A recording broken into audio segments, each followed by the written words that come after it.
G'day, welcome to Empire of Enthusiasts, the internet's finest nerd debrief. This is Adam, I am Nick. This week we're going to be talking about canon. No, not things that fire stuff, but the universe of a story and whether things count as official or unofficial. Specifically, we're going to be talking about the Star Wars expanded universe, all those novels, games, and comic books. This is Empire of Enthusiasts. We'll be right back after this.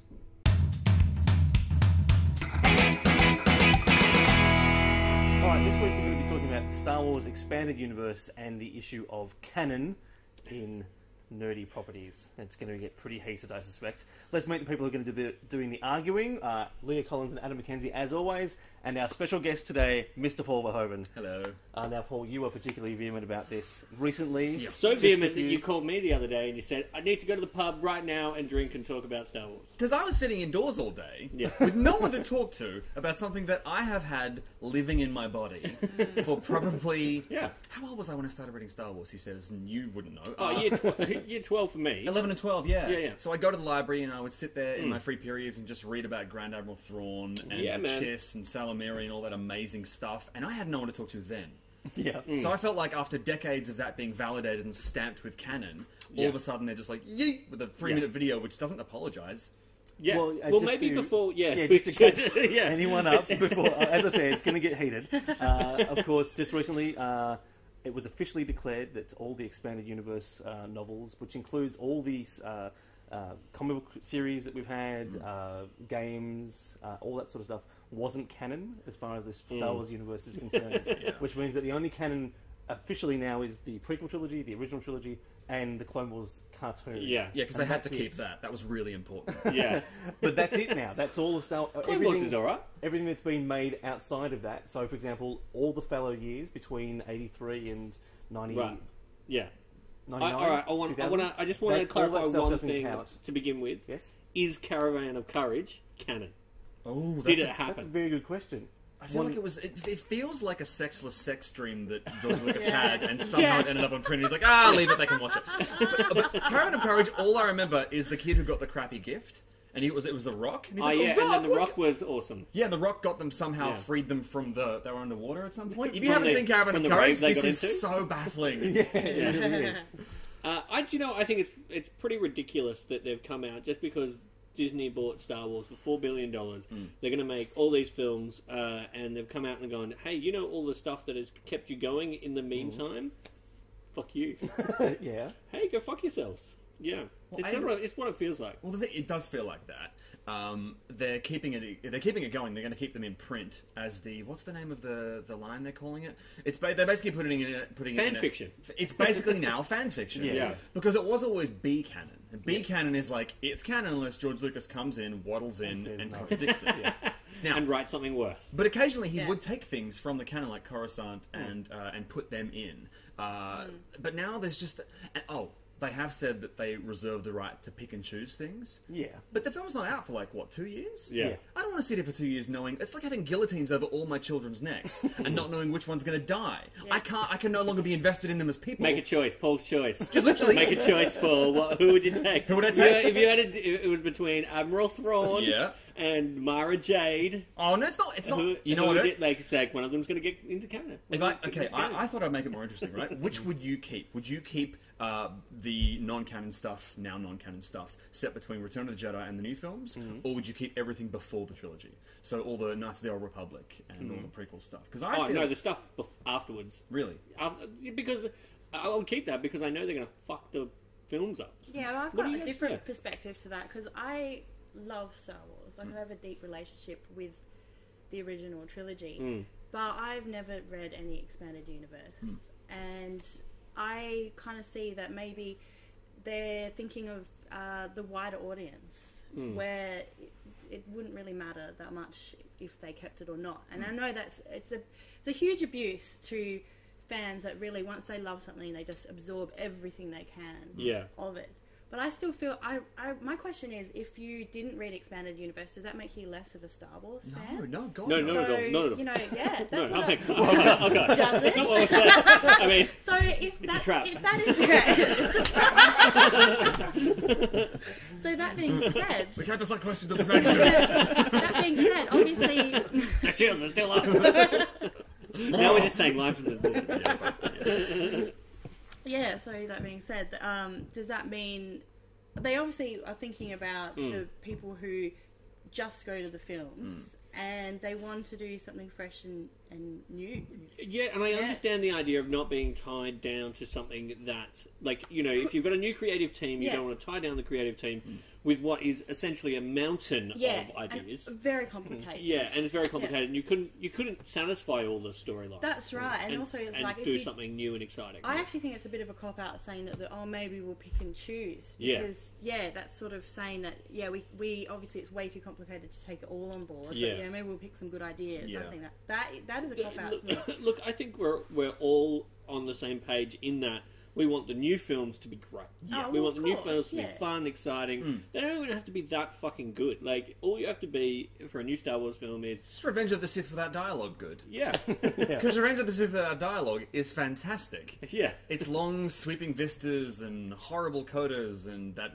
Just anything with Yoda using a lightsaber is atrocious. Yeah. But there were two ways that I pitched as to how they could maintain the canon without making people rely on the canon. Yeah. Because not all of it's good. Yeah. No, I mean, Jedi botanists and zombie stormtroopers, for example. Yeah, and like Crystal Star, awful. But here's the thing: Abrams had a parallel universe, mirror universe plot going in Trek, although over drinks, conciliatory drinks the other night. Yeah. You said that Abrams didn't want that, or was it someone else who said that? I think someone else said that. It was a long night. It was, yeah. But at some point, somebody pitched the idea that what I thought was a brilliant stroke is setting everything in a mirror universe, so you don't contradict canon. You get to go on your own path. Yeah, you can do what you want. Yeah, you get to do what you want, including Into Darkness.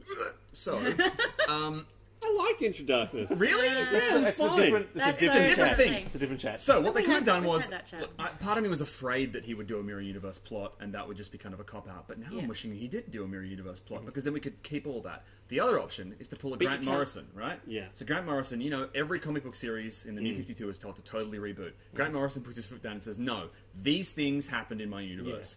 The Killing Joke happened, and Barbara Gordon, and all these key events happened. All the Robins happened. So if LucasArts went, the Grand Admiral Thrawn trilogy happened, some of the prequel stuff. Just give us a little list of things that did happen. You don't need to specifically refer to them. Just have a throwaway look. Yeah. It's like the Doctor Who guys do this really well. They never directly contradict any expanded universe stuff. They just don't refer to it. Yeah. They assume that at some point in a billion-year-old being's life, stuff's going to have happened, and you don't need to refer to it. That's right, and let's not forget the word universe here. I mean, I think one of the things that Star Wars has done really badly is that they forget that it's a fucking universe. Even a galaxy is fucking huge, like it's like big enough. It's big enough, dude. Like seriously, Richard and I we counted how many planets they've actually gone to in the movie. Half a dozen, isn't it? It's like 9. Yeah.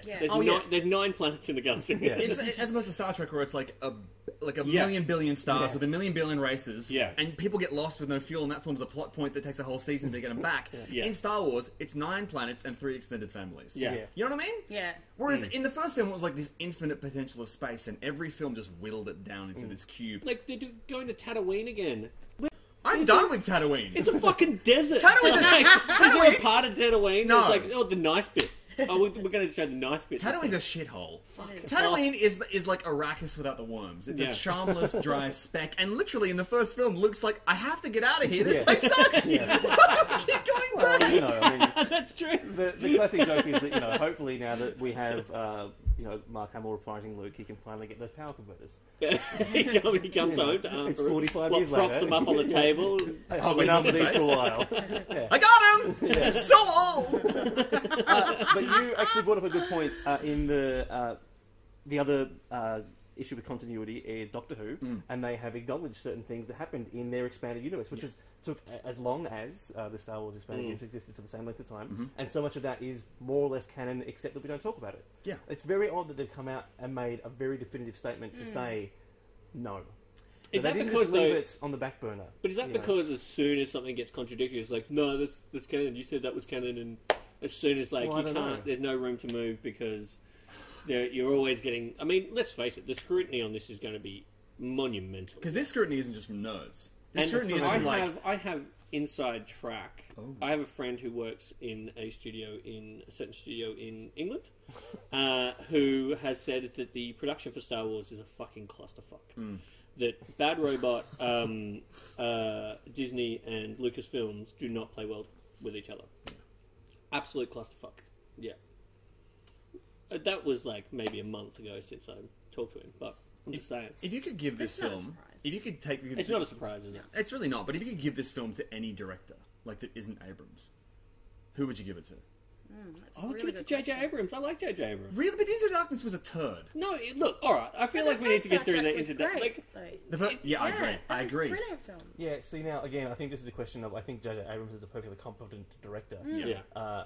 But it's the writing that's the problem. I was scared when they kicked off the guy who did Little Miss Sunshine and Toy Story 3 because as bizarre as those films are and as non-Star Wars as they are, they really are adept character studies. Yeah. The dialogue's superb. That's right. And the one thing that Star Wars proved, the real Star Wars films, is that if you have good actors doing, like feeling it, it doesn't matter how bad the dialogue is. Yeah. What about other expansions of storylines, like continuations, like comic book series like the Buffy comic books or the new X-Files series that they're releasing, which carry on TV shows from the point where they finished. Well, Serenity did that really Yeah. well. Yeah. Well, Yeah. I wouldn't mind if they were going to do a new Buffy movie or new Buffy TV show. I wouldn't mind if they said all the comic books weren't canon because they're shit. Yeah. So I hate the things. And even they've though done. those are comic books made by a lot of the people who made the TV Yeah, series. they're written by people who actually wrote on the show and things like that. But the decisions that they've made are annoying. So I wouldn't mind if they chucked it out. Well, I've read the X-Files comics relatively up to date, and I'm a very big X-Files fan. Yep. Like beginning to end, including the finale. Yep. I'm deeply invested in the lore and the story arc. sure. And occasionally they'll check back in with Chris Carter and go like, the end of the world in the series is meant to happen in 20. It was meant to happen in 2012 for the Mayan calendar. Yep. We've missed that, but the comic books are really doing a pretty good job of carrying that. Sure. But because Carter's constantly like, this is happening, this is real, then I feel like they can't directly contradict that. Yeah. Whereas with big canon, it was always like Lucas would occasionally wander in and just he was making money off the expanded universe stuff. Sure. So it was in his direct interest not to contradict it vocally. Yeah. But now it's like Abrams is doing it and Hollywood's doing it. He's just falling into line. I feel like he should be fighting for it because kind of the expanded universe is what got him the prequel trilogy. And whilst the prequel trilogy is dog shit, with a few redeeming moments, it's still Star Wars. You know, Yeah. I just feel like he should. There's some glimmer of hope. Like he should back it a little bit. Again, a lot of it's crap. A lot of it's really crap. I'm just saying, list a few good things that are still in there. I don't know.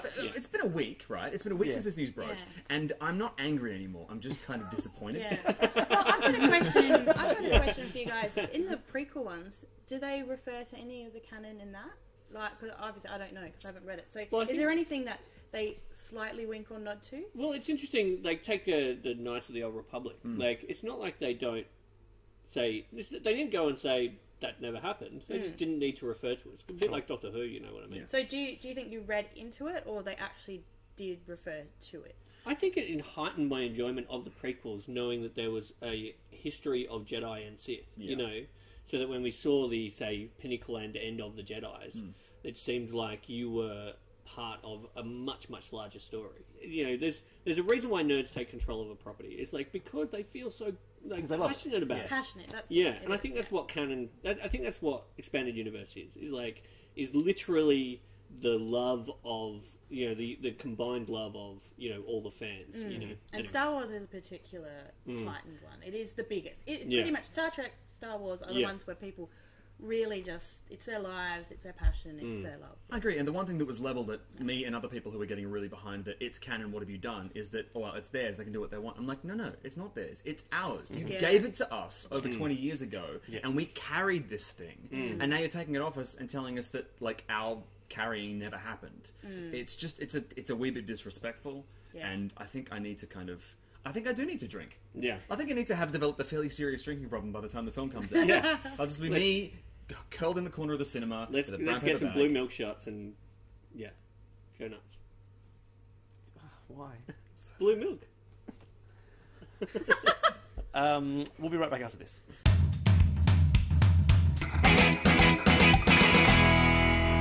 If you were going to write a Star Wars book, what would the plot be? Like, pitch me a paragraph treatment plot. Of a Star Wars book? Yeah, after Jedi. Okay. It's about Gungans. No, that's it. We'll see you next week.